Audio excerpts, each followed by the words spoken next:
Welcome to Screw the Commute, the entrepreneurial podcast dedicated to getting you out of the car and into the money. With your host, lifelong entrepreneur and multimillionaire, Tom Antion.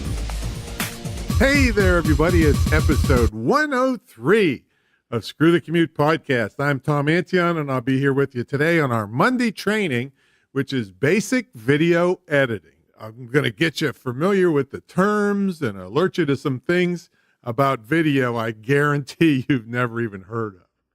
Now, the last episode was 102. Natalie Molinek. She's one of the most successful realtors in the country, and when no one can make the deal, she can. Check her out a little later if you missed that episode, 102. Now, I've got a big freebie to thank you for listening to this podcast. It's my $27 ebook, How to Automate Your Business. And just one of the tips in this ebook has saved me over 7 million keystrokes. And I just might have something else for you over there too. So visit screwthecommute.com/automate free. Screwthecommute.com/automate free, and you'll get your freebies over there. And, of course, that'll be in the show notes. Our podcast app is in the iTunes store. You can also go to screwthecommute.com/app, APP, where we have complete instructions to show you how to use all the fancy features so you can take us with you on the road, and you can put it on your cell phone and your tablet and do all kinds of cool things with it. We have instructions for you there at screwthecommute.com/app. Now, if you would be so kind to visit iTunes and leave us a review and rating, it really helps the show out, and we'd really appreciate it. Now, our youth program is in full swing. We're looking for young people that are doing entrepreneurial things. And when I say young, what I mean is maybe up to the early 20s. If they're older than that, they might be a candidate for our regular podcast. So if you know anybody, they can get in touch with me at orders@antion.com. orders@antion.com to see how to apply to maybe be featured in an episode of Screw the Commute Special Youth Edition. Now, our on-demand TV channel is up on both Roku TV and Amazon Fire TV. The first channel we've gotten up is the public speaking channel. We have several others coming: Brutal Self-Defense, Protection Dogs Elite, and various marketing channels. So if you have a Roku device or an Amazon Fire Stick, it's a really good deal. I mean, you can get thousands of channels, and you can hook up your Netflix and other favorite channels through the same devices. And I've got about $100,000 worth of free training on the public speaking channel. So just search for the public speaking channel in either one of them, and you should find me. Now, our sponsor for today is the VIP Video Weekend, where you have 2 full days of video training. On day 1, we shoot a bunch of videos for you in our high-definition studio. Then you get tutoring on cell phone apps that can do outrageously good edits of your videos. And then you learn lighting, YouTube marketing, and social media marketing using video. Then on day 2, we go out in the field, where I teach you how to make a marketing video on location, no matter where you are, at the beach, at the park, at various unique locations around Virginia Beach. We only do this once or twice a year, but you can get together a group of 4 or 5 people. I mean, 5 would be maximum, and we'll do a custom weekend for you. The link to check that out will be in the show notes. All right, let's get to the main event. Basic video editing. Now, I don't need to rah-rah the value of video in this episode. I'm assuming you know how important it is to your business. I'm here today to give you some tips to save a ton of money for you by doing some of the simple editing yourself and making you aware of some of the rules of video that you probably never heard of and that can mess up your final video. Also, make absolutely sure you listen to episode 88 on how to make a $50,000 video about you and your company for only pennies on the dollar. There are massive money saving and creative tips in that episode. And just so I can brag a little bit, the video I made using the exact method I outlined in that episode has made me way over $6 million. So I guess I'm the $6 million man, at least on that video. Now, the first thing I want to tell you is that I used to be against any video editing unless you are a video editor. The reason was that the software is too complicated. And even if you learned how to use the software, your videos might still stink because besides the technical aspects to getting to a finished video, it still might suck because there is an art to it also. Most people would never pursue this deep enough to meld the technical aspects with the art, so they would still end up with a crappy video after putting in lots of work. Now, because of the many software programs and apps out now designed to make things much easier for you to learn the basics, I've changed my mind a little bit on this. So in this episode, I'm going to tell you some of the skills you want to learn if you want to churn out pretty darn good videos without hiring editors all the time. I won't be talking about how to operate specific software and apps because it would pretty much be impossible to tutor you on audio of how to do video. And there are tons of YouTube tutorials on pretty much every software you might consider. And most of the software has their own training also. Now, one thing you can do to make the actual editing easier is to make sure you do the best you can getting your video shot. And I don't care if it's off your smartphone or tablet, or if you have a $5,000 professional camera or a DSLR. That's a camera that looks kind of like a basic 35 millimeter camera, but shoots really good video. Now, there are things you can do to make your life easier when it comes to putting videos together into a final production. One really important thing you can do is always let the video run before anyone starts talking for at least a couple seconds. And this is the really big point, when you're done talking, or if you think you messed up, just shut the heck up, but let the recording go for a few seconds. If you leave room at the beginning and especially the end of segments, you can fix many screw-ups in editing. Now, if you think something came out wrong and you immediately scream, "Ah, shucks," you've just ruined any chance of fixing things in editing because there's no silence to work some editing tricks. It's you just screaming, "Oh, shucks," and probably you're going to say something maybe worse than that. But you're making things harder on yourself for later. So make sure you shut up, smile, and look at the camera or whomever you're talking to in the video.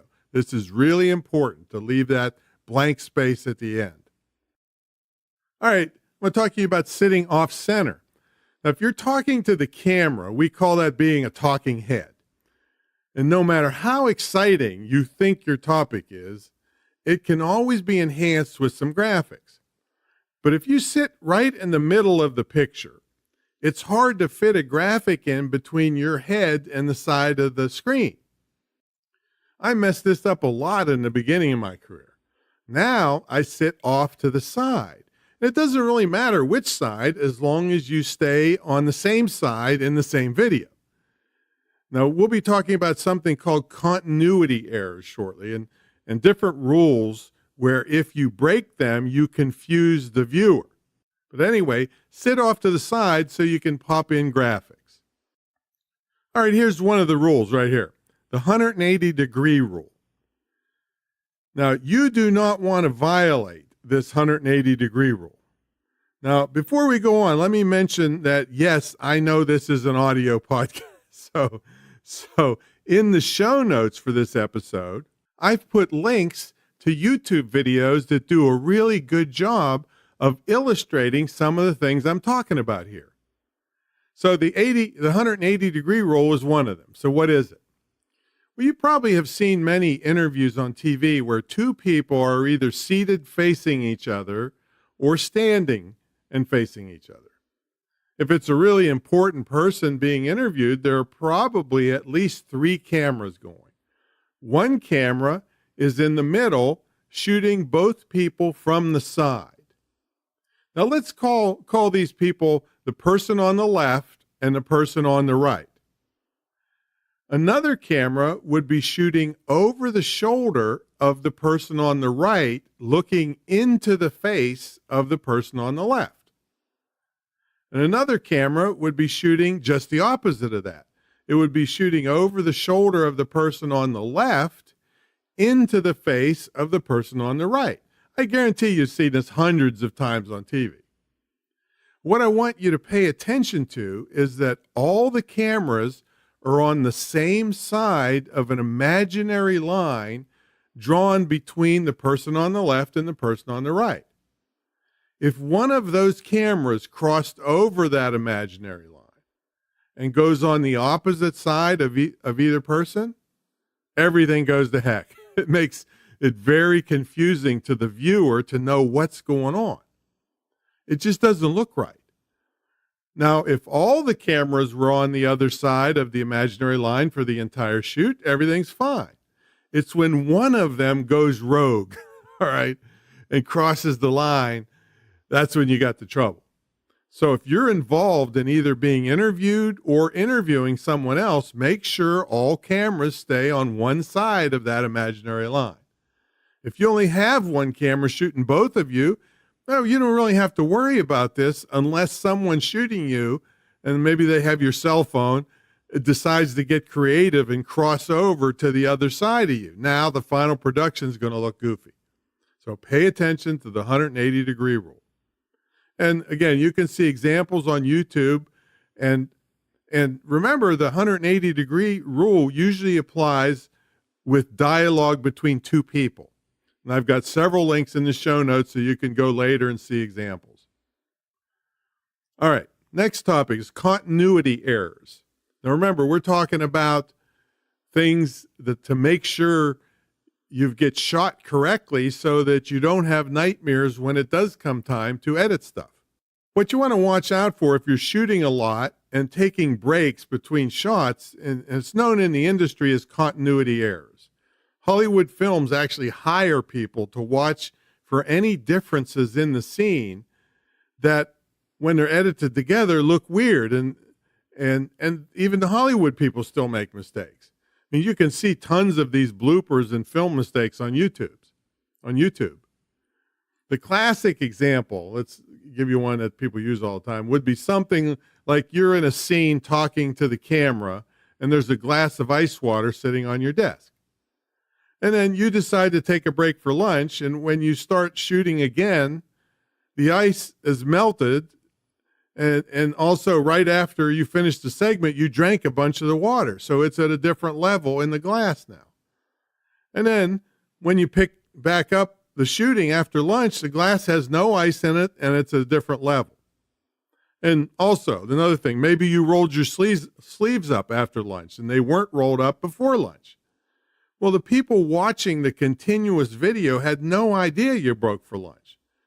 They didn't see you drink the water, and they didn't see your sleeves get rolled up. But all of a sudden, to the viewer, your drink magically evaporated, and ghosts or the invisible man have rolled your sleeves up. So these are continuity errors, and can ruin your chances of editing the segments together without things looking a little goofy to the viewer. Now, potential continuity errors are why you might want to plan your videos shorter so you can knock each one of them out in one sitting. You will virtually eliminate the chance of these errors if you do this. Then, when lunchtime comes along, you can say on the video, hey, I'm going to take a short break, and when I come back, I'm going to talk about XYZ. That way, the audience knows you took a break. And if things are different when you come back, it makes sense. You took a break, you drank your water, you rolled up your sleeves. Now, they didn't see any of this, but telling them you're taking a short break is the excuse for all these things to change. I mean, maybe you have a whiteboard in your office, and when you come back from the break, it has an entirely new training segment. But if suddenly, with no break and no explanation, the whiteboard content instantly changed, everything would look weird. And instead of listening to you, the viewers' minds would be on the fact something weird is going on. So watch for continuity errors. All right, let's talk about screen direction, or which way the viewer sees you moving across the screen. Now, this is a subtle nuance, but generally, the viewer sees you walking from left to right. If they see that, they interpret that as you are moving forward. If you are moving right to left, that's interpreted as moving backward. Now, I'm not talking about walking backwards. I'm saying like it doesn't seem like you're progressing into the video. Now, neither is wrong, but you really don't want to mix them in the same sequence. In other words, you're moving one direction and then instantly moving the other direction. All right? And you can see an example of this in the videos I've put in the show notes for you. And if you get stuck with some shots like this, it's possible you can fix them by using the function of video editing software called flip horizontally. In other words, if you're walking right to left, you can change that piece of video to look like you're walking the opposite direction. And you do that before you edit it into the final video. Now, you can't do this if there are obvious things in the clip that, if they're flipped, would look stupid, like a big sign behind you, which now has the letters all backward. So anyway, that's a little bit on screen direction. Now, cutaways and B-roll. One of the things that has saved every video editor on earth are cutaways, also known as B-roll. These are other related video shots that can be inserted while the audio or dialogue is still being heard. For instance, let's say you have a shot of someone walking over to pick up a glass of water off a counter. As they get near the counter and start to reach for the glass, you cut to a close-up of their hand grabbing the glass. So having lots of these shots available will save your butt when something has gone wrong in the main shot that you can't fix.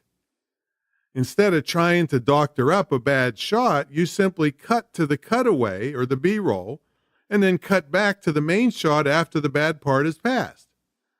The viewer would have no idea anything was wrong with the main shot. And we'll talk about this later in the section about jump cuts.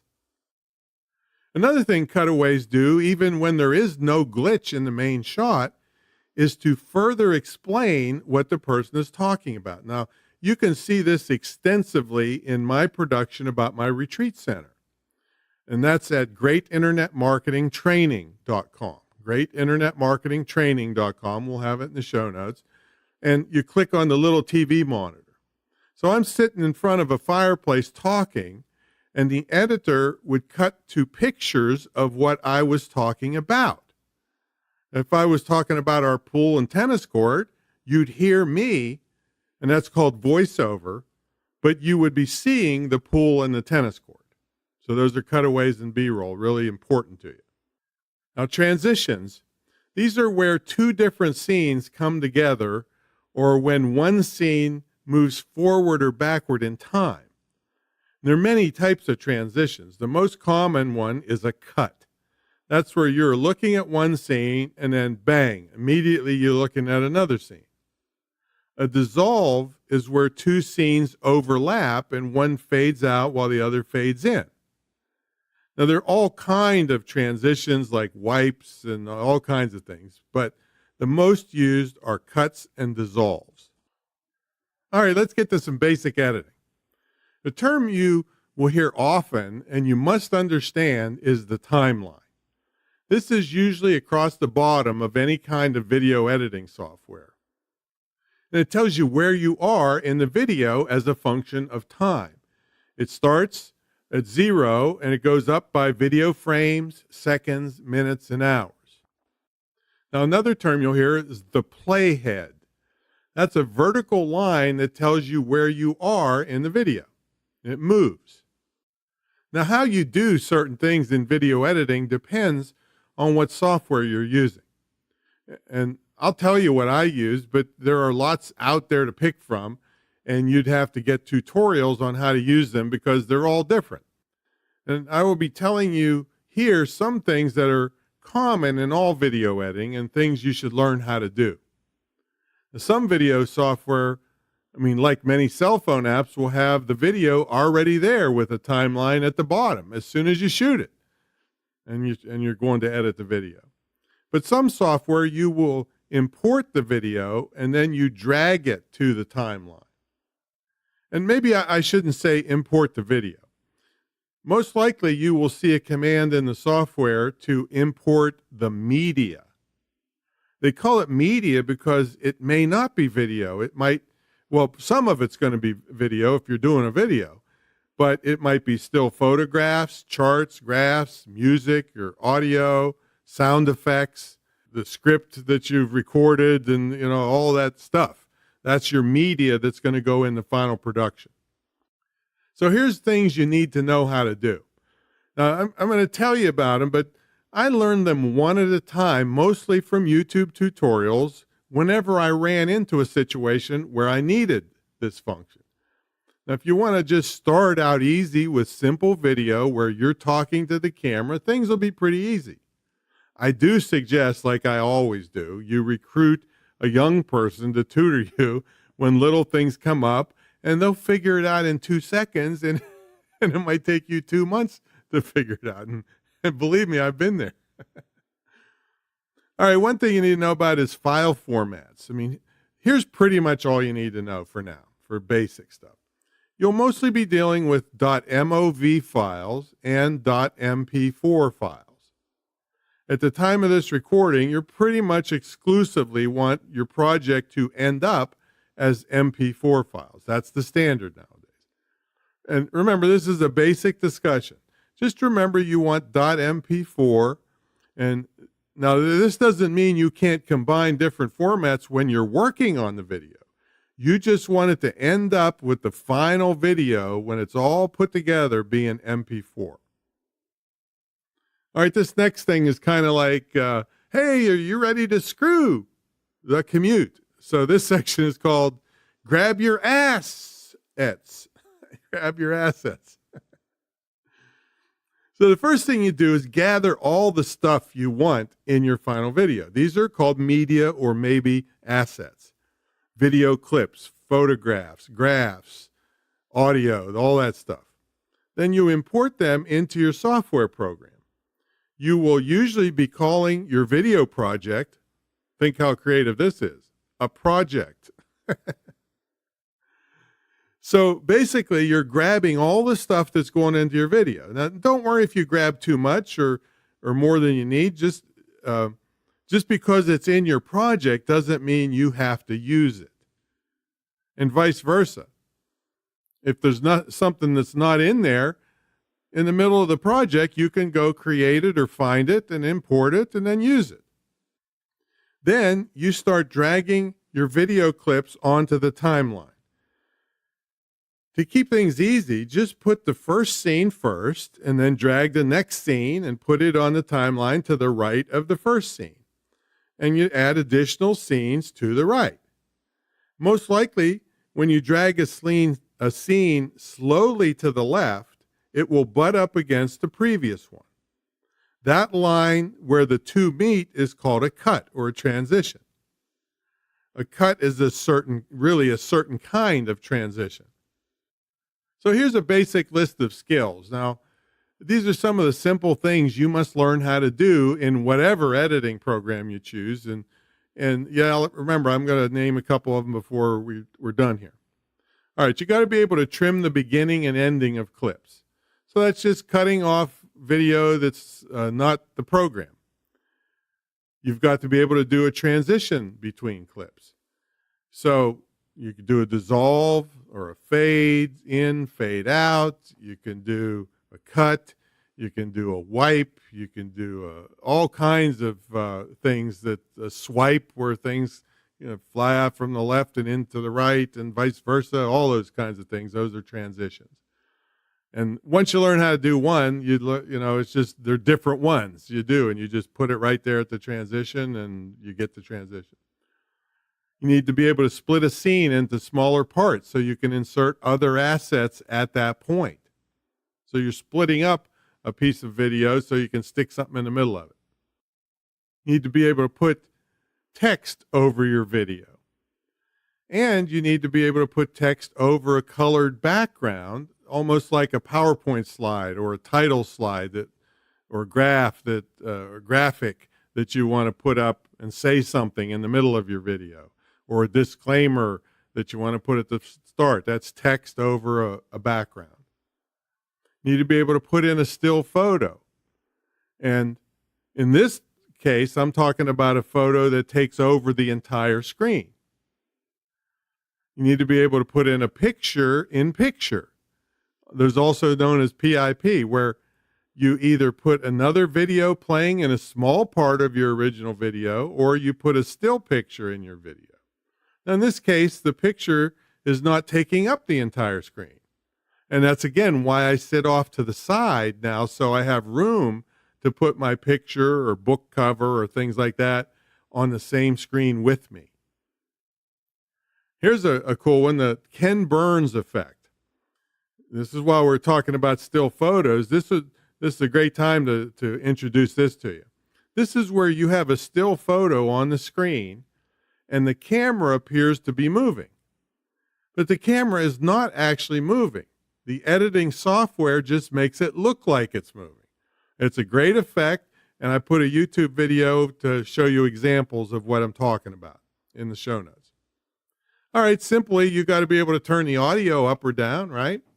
It's handy to be able to blur someone out so they can't be seen, or blur some logo out that you don't want on your video, something like that. Add royalty-free music if appropriate. Now, you can check with Mike Stewart, the Internet Audio and Video guy, for that. And another source of royalty-free music is musicbakery.com. And I don't mean that you don't have to pay for it, but once you pay for it, you won't get sued for copyright infringement. You need to be able to group and ripple. Well, grouping is combining a bunch of edits together so they don't move and get ruined if you are moving stuff around. Also, let's say you edited your entire video and you forgot to put a title slide at the beginning. And you try to slide your edited video to the right to make room for the title slide on the timeline. And then all your edits go crazy and get misaligned. You needed to group everything together so it's all glued together. And another similar function is ripple editing, which keeps things synchronized when you're moving stuff around. And finally, render. See, in video production, rendering means you're combining all the edits, the music, the photos, the transitions, speech, and whatever other things you did to the video and make one final production. Remember, it's going to be MP4. Okay, so if you can do all those things, you the bomb on simple video editing.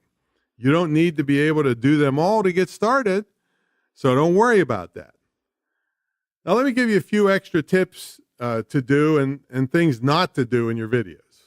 Well, there's a video I have called Lighting with Cookies. You can find it. Of course, the link is in the show notes, but you can search YouTube for Lighting with Cookies and my name, Tom Antion, and you'll find it.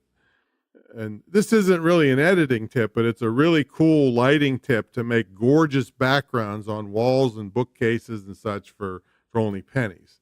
And then, again, the link will be in the show notes. All right, framing. When people that don't know you are watching your video, you don't want to be framed with your head filling the screen like an extreme close-up. That's way too intrusive. You should be framed with lots of area around you. Now, if the video is a little longer, you can tighten the framing to be more intimate as people get to know you better. In other words, they're like inviting you into their living room. A perfect example of this is my mentor program and joint venture video that you can see at greatinternetmarketingtraining.com.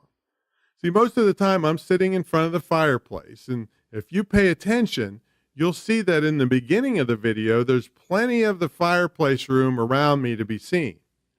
As you go through the video, the framing on me gets tighter and tighter as you get to know me. That tight framing would be inappropriate in the beginning of the video. Now, all the framing was done, this might surprise you, in editing. I never moved and the camera never moved. Electronically in editing, it looked like the camera was zoomed in further, but it really wasn't. And my last tip on things you should do is to cut on motion, either in the same scene or from one scene to another. Deciding when to make cuts is an art form in itself. My friend and Emmy-nominated Hollywood editor Gary Smith would agonize for hours over a tenth of a second cut. You don't have to be that precise, but one tip is to cut while there is motion on the screen. In the show notes, I've provided a link to a video where at about the 3-minute mark, it shows examples of cuts on motion. And it also has jump cuts on there too. That's another thing worth watching. Now, going right along with the concept of motion, I mentioned to you left to right motion and all that subconscious stuff. So pay attention to that. Now, let me give you one really important thing not to do. That is a jump cut. That's when there's not enough difference in the sequence from one shot to the next. It looks like somebody just twitched real fast. Now, they look okay if they're done skillfully and on purpose, but if not, they just look like they're mistakes and will make the production look poor quality. And they can be very jarring to the viewer. Now, to avoid jump cuts, make sure whatever scene you cut to is at least 30 to 45 degrees different from whatever camera angle scene you had before the cut. Another way is to do it with electronic zooms. And just as an aside, most good videographers don't zoom very much, but it's okay to do it in editing if you know what you're doing and you're going for a certain look. All right, now let's get back to something I mentioned earlier, cutaways and B-roll. You couldn't possibly calculate how many productions and editing problems have been fixed by simply cutting to something else where the jump cut was and cutting back to the main scene after the jump cut. In other words, trying to hobble together a pitiful fix for a bad piece of footage or a glitch in the recording or an accidental jump cut. It's simply terrible. But if you have cutaways and B-roll ready, you simply take the viewer away to another picture and bring them back after the problem. So make sure you have plenty of cutaways and B-roll handy so they're there when you need them. Okay, so there you have it, a plan to get you started doing simple video editing that will save you a ton of time and money once you get the hang of it. Now, before I get to some of the software and apps, let me tell you about the VIP Video Weekend, where you have 2 full days of video training. On day 1, we shoot a bunch of videos of you in our high-definition studio, and we put the graphics on them, we edit it, give you the final thing. Some people charge you $700 to $1,000 for that for just one video. We had people here at VIP Video Day shoot 12, 13, 14 videos if they came prepared. Then you get tutoring on cell phone apps that can do outrageously good edits on your videos. Then you learn lighting, YouTube marketing, and social media marketing using video. Then on day 2, we go out in the field where I teach you how to make a marketing video on location no matter where you are. At the beach, at the park, at various unique locations around Virginia Beach. And we only do this one once or twice a year, but you can get together a group of 4 or 5 people. I think 5 people is kind of max for this, and we'll do a custom weekend for you. And a link to check that all out will be in the show notes. All right, so some of the software, I happen to use Magic's Vegas software. It used to be Sony Vegas, but then they got bought out. So I use that. You can use iMovie, which comes on a Mac already. Now, I don't suggest trying to use the serious editing programs like Final Cut Pro or the full version of Adobe Premiere. I mean, the learning curve would be so far, far more than mere mortals should ever want to tackle. Now, on the cell phone, you can do lots of great things now, but having such a small screen means things will be a little tougher to do, but because the things are just so small. But VidLabs is a good one. Splice is a good one. Adobe Premiere Clip is an easy-to-use cell phone version. And by the time you listen to this, they're inventing these things all the time, and most of them are free or a couple bucks. So you should be in good shape there. The Adobe Premiere Clip it's the easy-to-use cell phone version of the big sister, and Adobe Premiere, which, like I said, you probably don't want to try. It's expensive and really difficult. But this Adobe Premiere Clip is plenty good for novices. Okay, that's it. Go out and make some movies. And don't forget to get your free Automate Your Business book. And the other surprise I have for you at screwthecommute.com/automate-free. screwthecommute.com/automate-free, the $27 automation book that saved me 7 million keystrokes. And we counted those up a couple years ago. So I'm sure it's close to 8 million now. Please subscribe and give us a nice review at iTunes if you like the show. Next episode is 104, the fantastic Wendy Kurtz. She's been called the Empress of PR by Mark Victor Hansen, who's the co-creator of the Chicken Soup for the Soul publishing empire. All right, I'll catch you on that episode.